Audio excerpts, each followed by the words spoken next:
Coach Barry, the floor is yours. Uh, I just want to give a shout out to a good friend of mine back home who's really suffering right now with cancer. Eamon McLaughlin. He was a big inspiration in my life, and he was the first guy ever to make me believe I could make a living out of coaching, and he gave me my first coaching opportunity. I wish him all the best. He's on his wedding coming up. Big inspiration for me, and it's going to be a. He's one of the best guys that's ever been in the community of God and Skill on top of the hill. So I just want to say my love to him and his family from America. Yeah, thanks so much for that, Coach. Especially like today.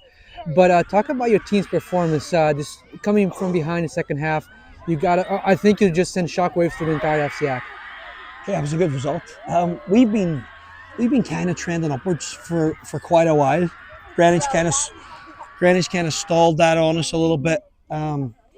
But the girls have been fighting hard. They've had 8 clean sheets in 10 games, battling, and we had a good game plan yesterday, and the game plan paid off. St. Joe's are a top class team, and Jack always gets the best out of his players. So we knew we had to be at our absolute best to kind of come away with this result. I was just saying to the kids, it's one thing beating St. Joe's. We've beat them before in like championship games or like playoff games, but they're always the toughest opponent. It's one thing beating them, but they come from behind and show the composure and the character that our girls showed just there. They get 2 goals in the last 15 minutes. It says a lot about the group, and as long as we keep going in the direction we're going, I think it's going to be a tough run for anybody playing against us. Yeah, and I'll ask you about Maddie. Addie, she was having an excellent game on defense and topped it all with a goal. How important has she been to your squad this year? There isn't a better defender than FSEC. Hands down, the kid is a complete stud. Three sport varsity athlete as a freshman. Played club basketball, club lacrosse, club soccer. The kid is a complete stud. There isn't a superlative that I couldn't say that would relate to that kid. She is everything you want to bring out of a dictionary.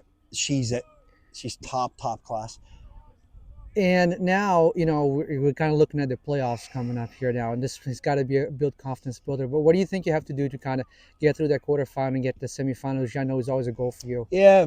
First off, we're trying to see how strong we can finish up. These are massive points because we're in a mix of like 5 or 6 teams. It seems to be from second all the way down to seventh, and it's like 2 or 3 points. So us winning today gives us a real opportunity. If we beat West Hill and then try and push for a good result against Ridgefield, we can finish top 4, which will give us a quarterfinal here.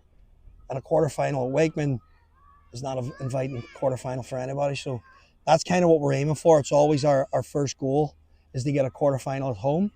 And then we'll revisit it